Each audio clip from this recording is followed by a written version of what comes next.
ምን ወይ ቤሉል በጣም ነው የምወድሽ። በእውነት ከልቤ ነው። እስከ መጨረሻው የኔ እንድትሆኝ ነው የምፈልገው። እንድትሆኝ ብቻ ሳይሆን የኔ ነሽ። እሺ። በጭራሽ እኔን የሚያናድድ ነገር እንዳታደርጊ። የሚያናድድ ነገር ምንድን ነው? አንቺን ከሌላ ሰው ጋር ማየት አልፈልግም። አንቺን ከማንም ጋር ማጋራት አልፈልግም። የኔ ብቻ እንድትሆኝ ነው የምፈልገው። እሺ፣ አታስብ። ከማንም ጋር ነው። አምንሻለሁ። እኔ ጽጌረዳ፣ ቶሎ በሉ ተለያዩ። ድብብቆሽ እንጨት እንዴ? አይሆንም፣ ትጠፊብኛለሽ።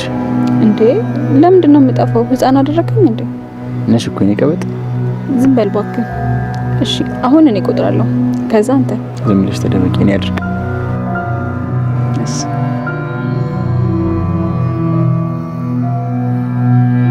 የዛሬው ቀን ለኔ ነው። በአንድ ቅጽበት እንዴት ህይወት አቅጣጫዋን እንደምትቀይር የማሳያችሁ ይሆናል። መልካም ድብብቆሽ።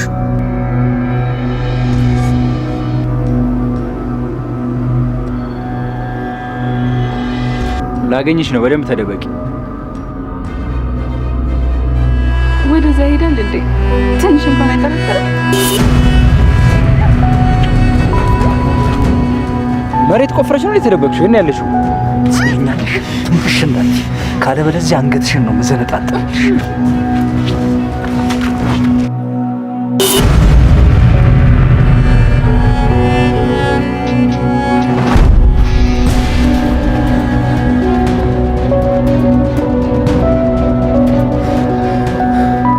አንቺ በዚህ ምሽት ምንድን ነው ተረጋግረሽው? ከቤሉ ጋር ነበር። ቤሉ ዘመን ከሌ ይርኳል ነው ያውን ሳይንስ ከዚህ እንዴ? ቤሉን ትቼ ወዴትም አልሄድም። ማን ይመታኝ? ቆየት ጨውተናል ነበር እንዴ? ቤሉን ቶሎ መሄድ አለብን። እባክህ ተነስ።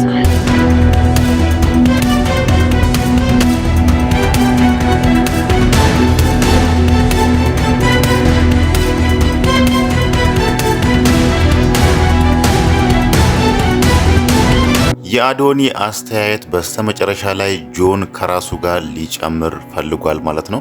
ያ ማለት አንድ ላይ ሆኖ ከጆ ጋር ቤሉልን መበቀል ወይ ደግሞ ቤሉልን ማሰቃየት የሚለውን ነገር አንድ ላይ እሱን አማክሮ ሊሰሩ ይመስላል ማለት ነው። ጆ ከዚህ በፊትም ሲያወራ ነበር፣ ለኤልሹም ብሏት ነበር ኖኖና ቤሉል አንድ ላይ እንዲሆኑ አልፈቅድላቸውም፣ መቼም ዝም ብዬ አላያቸውም ሲል ነበር እና ዛሬ ያንን ነገር ለማድረግ ይመስላል ኖኖን አግቶ ይዟት ሊሄድ ፈልጎ ነበር። ግን ደግሞ አዶኒ በመምጣቱ ያ ነገር ቀርቷል ማለት ነው። አዶኒ ግን እዚህ ጋር ኑኑን አግዟት ነጻ ቢያወጣት ራሱ እዛ ጋር ደግሞ ቤሉልን ከጀርባ መቶታል ማለት ነው። እሱን የመታው ያው ንዴት ስላለበት ነው። ሚስቴን ቀምቶኛል፣ ለኔ የምትገባትን ሴት እሱ ወስዶብኛል ብሎ ስለሚያስብ ነው። አብሮ አደግ ጓደኛውን እንደ ወንድም አብሮ ያደጉትን ቤሉልን በዛ ጨለማ መንገድ ላይ መቶት ይሄዶ ማለት ነው። ይባስ ብሎ ደግሞ እዛ ጋር ኑኑን ነጻ አውጥቶ ራሱ እሱ የራሱ ጉዳይ ነይ አንቺ ወደ ቤት እንሂድ ብሎ እሷን ይዞ ለመሄድ ነበር። ግን ደግሞ ኑኑ ያ ነገር እንዲሆን አልፈቀደችምና ቤሉልን ይዛ ወደ ቤት ሄዳለች ማለት ነው። ግን እዛ ጋር የተፈጠረውን ነገር አልነገረችውም። ያው የተፈጠረው ነገር ጆ እንደዚህ አግቶኝ ነበር አዶኒ መጥቶ ነው ያደነኝ ብላ እዛ ጋር የተፈጠረውን ነገር እንዳለ በዝርዝር ብትነግረው ምናልባት ሊፈጠረው የሚችል ችግር ታይቷትም ሊሆን ይችላል። እዛ ጋር ያንን ነገር ከቤሉል ስር ደብቃለች ማለት ነው። ቤሉል ይሄንን ነገር ቢሰማ ጆ ነበር እኔን አግቶ ሊወስደኝ የነበረው ብላ ኑኑ እዚህ ጋር ብትነግረው በሱና በጆ መሃል ትልቅ ጸብ መፈጠሩ አይቀርም ማለት ነው። ባለፈው ራሱ ኑኑ እዛ ጋር የቤሉልን ፍቅር ሳትቀበል ነው ከጆ ጋር በምሽት አብሮ ሲሄዱ አይቷቸው መንገድ ላይ ከአዶኒ ጋር ሆኖ እየደበደቡት ማለት ነው።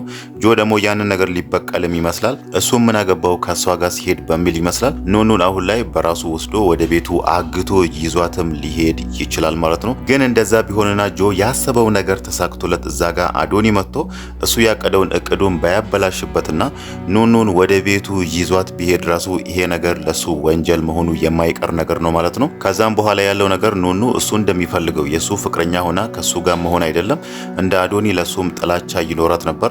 ያው ከዚህ በኋላ መቼም እሱ ጋር አትደርስም። በስተመጨረሻ ላይ እሱ እንዳገታት አይታለችና እዛ ጋር አዶኒ ደርሶ ያዳናት ጊዜ ማለት ነው። ከዚህ በኋላ አሁን እንደ በፊቱ ቤት ሲመጣ ሰላም የምትለውና አንዳንድ ጊዜ መንገድ ላይ ስታገኘው የምታናግረውን ያክል ራሱ ልታናግረው አትችልም ማለት ነው። ያው ቤሉል እዚህ ጋር በዚህ ምሽት ማን የመታኝ ብሎ እየጠየቀ ነበር። ግን ደግሞ ሊገምት የሚችለው ምናልባት እዛ አካባቢ ያልታወቁ ሰዎች ሊኖሩ ይችላሉ። እነሱ ናቸው ወይ ዘራፊዎች ናቸው ሌላ ነገር ፈልጎ እንደዚህ ያደረጉም ብሎ ነው የሚያስቡ እንጂ ይሄንን ነገር ሊጠራጠር አይችልም ማለት ነው። አዶኒ ደግሞ ንዴት አለበት። ባለፈው ኑኑ የራሴ ነች ብሎ የሷን ድምጽ ቀርቶ እሷን አስፈራርቶ ያኔ ቤሉልን ያገተ ጊዜ ቤሉልን እገለዋለሁ እንዲያደርጓለሁ ወይ ፍቅሬን ተቀቢ ብሎ አስገድዷት ነበር እሷ ሳትፈልግ። እናም ደግሞ ድምጿን እየቀዳት የነበረው ማለት ነው። ግን ደግሞ ከጊዜ በኋላ ያ ነገር አልሰራም። ኑኑም እስከተወሰነ ጊዜ ተባብረው ነበር። እሱ ለሁሉም ሰው ኑኑ የኔ ናት፣ ፍቅረኛዬ ናት፣ የአባቴን ገዳይ ካገኘው በኋላ እንጋባለን ብሎ ለመሲ ራሱ በዚህ ልክ እርግጠኛ ሆኖ ነግሮ ነበር ማለት ነው። ግን ደግሞ ኑኑ ሰለቻት ከጊዜ በኋላ ያንን ነገር እንደማትፈልግና ይሄ ማውራት የምትለውን ነገር ተው ብላ በስተመጨረሻ ላይ የምትወደውን የምታፈቅረውን ከቤሉል ጋር ሆናለች ማለት ነው። አሁን እዛ ጋር ውጪ ላይ የተፈጠረውን ችግር እንደምንም ብሎ ከዛ አምልጦ ወደ ቤት እየገቡ ነው። ግን ደግሞ ሄለን ቤት ውስጥ እሷን ፈልጋ አታለች። መሲም የለችም፣ እሷም የለችም። ግን ደግሞ መሲ ወደ ስራ ቦታ እየሄደች ነበር። በስተመጨረሻ ምን አስባ ባይታወቅም ወደ ቤት ተመልሳለች። ከዚህ በፊት ማታ የምትሰራ ስራ እንዳገኘች ለእናቷ ነግራ ነበር ማለት ነው። ያንን ስራ ግን ቴዲ እንዳገኘላት ዛሬ ነግሯታል። ስራውን በቴዲ በኩል ቴዲ አመቻችቶላት ስራ እንድትሰራ አድርጓት ነበር። በስተመጨረሻ ያንን ነገር እሱ እንዳመቻቸ አውቃ ነበር። ግን ደግሞ ዛሬ ልትሄድ ብላ አዶኒም መንገድ ላይ አግኝቶ የት ነው የምትሄጂው በዚህ ምሽት ብሎ እሷን ለማስቆም ወይ ደግሞ ምን ተፈጥሮ እንደሆነና የት እየሄደች እንደሆነ እየጠየቃት ነበር። ያው እሷ አልነገረችም። እናም ደግሞ ፊቷ ላይ ራሱ አንዳንድ ነገር ሳይ ነው በቃ ችግር የለውም ሌላ ጊዜ ትነግሪኛለሽ ብሎ እየለቀቃት ማለት ነው። ግን ሊሆን የሚችለው መሲ ወደ ስራ ቦታ እየሄደች ቀን ቴዲ ያላት ነገር ስራውን እኔ ነኝ ያገኘውልሽ፣ እኔ ነኝ ያመቻቸውልሽ የሚለውን ነገር አስባም ሊሆን ይችላል ወደ ቤት ተመለሰችው። እሷ አሁን ላይ በሁሉም ነገር ቴዲ የደረሰበት ቦታ ላትደርስ ወይ ደግሞ እሱን የሚያስታውሳትን ነገር ሁሉ ማቆም ስለምትፈልግ ለዛ ምክንያት ሊሆን ይችላል ስራውን ትታ ወደ ቤት የተመለሰችው ማለት ነው። ሄለን ደግሞ ሁለቱንም ፈልጋ አታ ነበር። ግን ደግሞ መሲ ዛጋ ወደ ቤት ስትመለስ በረንዳ ላይ ሆኜ ስልክ እያወራው ነበር ብላ እዛ ጋር ሄለንን ሸውዳት ነበር ማለት ነው። አሁን የሚቀረው የኑኑ ጉዳይ ነው። ኑኑ የት ሄደሽ ነው? የት ነው ያመሸሽው? ከማን ጋር ነበርሽ? ብላ ሄለን እሷን ማፋጣጧ አይቀርም ማለት ነው። ከዚህ በፊትም ከቤሉል ጋር በረንዳ ላይ ቆሞ ሲተቃቀፉ ሲያወሩ ያንን ነገር አይታ ነበር። አሁንም በምሽት ከውጪ ስትመጣ ከሱ ጋር ቆይታ እንደምትመጣ ታውቃለች ማለት ነው። ያኔ ግን ዝታባት ነበር። አንቺን እስከ መጨረሻው ካላስወገድኩሽ ወይ ደግሞ ካላጠፋዎች አንቺ ትልቅ ችግር ታመጪብኛለሽ ብላ ነበርና አሁን ደግሞ እንደዚህ ከቤሉል ጋር ውጪ ላይ አምሽታ ቆይታ ስትመጣ የሆነ ቅጣት እሷን መቅጣቷ አይቀርም ማለት ነው። መጀመሪያው ነው መሲ ከመምጣቷ በፊት ሄለን አይንዬን ስትላት የነበረው ሁለቱም ልጆችሽ በአሁን ሰዓት ቤት የሉም፣ በአሁኑ ዝም አልላቸው፣ መቼም ከሁለቱ አንዱን መቅጣት አለብኝ ብላ እያወራች ነበር። በዛ መሀል መሲ የመጣችው። መሲ መጣች ማለት ደግሞ ቅጣቱን የምትቀበለው ኑኑ ነች ማለት ነው። ምን እንደምትቀጣትና እንዴት እንደምትቀጣት ባይታወቅም የሆነ ነገር እንደምትቀጣት ግልጽ ነው። ምናልባት ይሄንን ነገር ቤሉል ሰምተው ምንም ነገር አታድርጊያት አትንኪያት ብሎ ያንን ነገር ካስቆማት ነው እንጂ ሄለን ለኑኑ የሆነ ነገር ማሰቧ አይቀርም ማለት ነው። ለምን ከተባለ ከዚህ በፊትም እሷን አስጠንቅቃት ነበር። ድጋሚ ቤሉል ጋር አትደርሺ፣ ከቤሉል ጋር ካየሁሽ ቤተሰቦችሽን ከዚህ ቤት አባረራለሁ፣ ጎዳና እንዲወጡ ነው የማደርግልሽ ብላት ነበርና ኑኑ ደግሞ ያኔ ቃል ገብታላት ነበር። ድጋሚ ቤሉል ጋር አልደርስም፣ ከሱ ጋር አታየኝም ብላት ነበርና አሁን ደግሞ ሄለን እያሰበች ያለችው ያኔ እሷን እንዳታለለቻት ቤሉል ጋር አልደርስም ብላ አሁን ደግሞ ከቤሉል ጋር እንደሆነችና እሷን እንደዋሸቻት ነው ነገሮችን ሁሉ እየወሰደች ያለችውና ያ ንዴትም ስላለባት እናም ደግሞ እዚህ ጋር የኤልሹ ንዴት ራሱ አለባት። በኤልሹም በጣም ተበሳጭታለች፣ በሷ በጣም ተናዳለችና ምናልባትም የሷን ንዴት ኑኑ ላይ ልትወጣ ትችላለች ማለት ነው። እስካሁን ድረስ ግን ኤልሹ የት እንደተደበቀች አታውቅም። ኤልሹ ግን የሆነ ቦታ ተደብቃ ለጆ እየደወለች ና ውሰደኝ፣ አንተ ብቻ ነው የምታግዘኝ፣ ምግብ አልበላውም፣ ርቦኛል፣ ጠምቶኛል እያለች ጆን እየለመነች ነውና ሄለን ደግሞ እዚህ ጋር እነ መሲ ለኤልሹ ምንም አይነት ምግብም ውሃም እንዳትሰጧት የራሷ ጉዳይ እያለች ነው። ይሄ ደግሞ የሚያሳየው እንደዛ የምትወዳት ልጇን ምን ያህል እንደአዘነችባትና ምን ያህል እንደተከፋችባት ነው የሚያሳየው። እሷ ብዙ ነገር ብዙ ወንጀሎችን ስትሰራ የነበረው ለሷ ነው። ግን እሷ የምታወራው እኔ ለሷ ብዙ ነገር ሆኜላት እንዴት እንደዚህ ታደርጋለች፣ እኔ ትልቅ ደረጃ ትደርስልኛለች ብዬ ከሷ ጋር እየለፋው ያለዋት ልጅ እንዴት ነው ትምህርቷን የምታቋርጠው በሚለው በጣም ተናዳባታለች ማለት ነው። በሷ ብቻ ሳይሆን አሁን ላይ ጆን ራሱ እያስፈለገች እያለች ነው ለቴዲ ነግራ።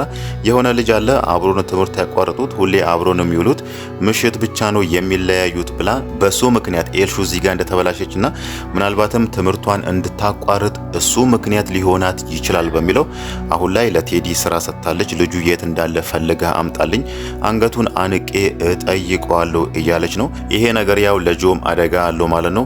ጆ ደግሞ እዚህ ጋር ምን እንደተፈጠረ አያውቅም። እዛ ጋር ኤልሹ ትምህርት ማቋረጧን ቤተሰቦቿ ይስሙ እንጂ ሄለን እዚህ ጋር እሱንም እየፈለገች እንደሆነ አያውቅምና ምናልባት ከዚህ በፊት እንደሚያደርገው እንደምንም ብዬ አታልያቸው ኤልሹን ከዛ ቤት አወጣለሁ ብሎ በኖርማል ከዚህ በፊት እንደሚያደርገው ግልጽ እነሱ እያዩትም ሊመጣ ይችላል ማለት ነው። ያኔ ደግሞ ሄለን በቀላሉ አትለቆም ወይ እዛው አስራ ለምንድነው እንደዚህ ያደረግከው ልጄን አንተን ያበላሻት በሚለው ምናልባትም የኤልሹንም ንዴት እሱ ላይ ልትወጣ ትችላለች ማለት ነው።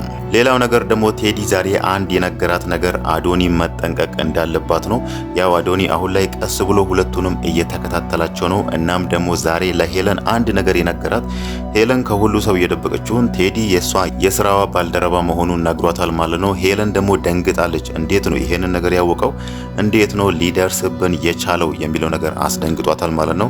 ይሄንን ነገር ሁለቱ ግንኙነት እንዳላቸው ከደረሰ አብሮ የሚሰሩ ስራዎችን እናም ደግሞ አባቱን የገደሉት ራሱ ሁለቱ እንደሆነ ይደርስባቸዋል ማለት ነው።